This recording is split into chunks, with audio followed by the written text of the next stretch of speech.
নমস্কার সকলকে, আমি ইপসিতা। স্বাগত জানাই আমার এই প্রোফাইলে। আমি ডিসাইড করেছি আমার এই প্রোফাইল থেকে একটা সিরিজ তৈরি করব এবং সেই সিরিজের প্রত্যেকটা এপিসোডে আলোচনা করব বাচ্চাদের বিভিন্ন প্রোডাক্ট নিয়ে। অনেক বাবা মাই জানেন না কোন প্রোডাক্ট কতটা ব্যবহার করা উচিত, কোন খেলনা কোন বয়সে দেওয়াটা উচিত। এপিসোড 1-এ আমরা আলোচনা করব ন্যাজোক্লেয়ার নিয়ে। প্রোডাক্টের সম্বন্ধে অনেক বাবা মার কী ধারণা, তারা মনে করে যে এটা শুধুমাত্র একটা পাতলা জল, কোনো কাজের নয়, এটা দেওয়া মাত্রই বাচ্চা হাঁচি দিতে শুরু করে। কিন্তু এটাই স্বাভাবিক। এটা দেওয়া মাত্রই বাচ্চা যদি হাঁচতে থাকে তাহলে আমাদেরকে বুঝতে হবে যে এটা কাজ করছে, তার মানে তার যত ব্লকেজ আছে সেই ব্লকেজগুলো কিন্তু খুলে যাচ্ছে। এবারে বলি এইটা ব্যবহার করবে কি করে। এটা ব্যবহার করবে সারাদিনে 3 থেকে 4 বার। নিউবর্নের ক্ষেত্রে কিন্তু 4 থেকে 5 বার, 6 বারও দেওয়া যায় যদি সেই বাচ্চার ঠান্ডা লেগে থাকে।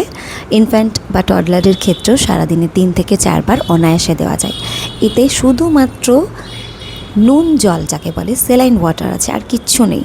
এটা ব্যবহার করলে বাচ্চার কোনো রকম ক্ষতি হয় না। আমি যেটা করি, ফিডিংয়ের পর কিছুক্ষণ ওকে খেলতে দিই, শোবার ঠিক আগে আমি ওর নাকে স্প্রে করে দিই। ও অনেকটা আরাম পায় এবং খুব ভালোভাবে ঘুমায়।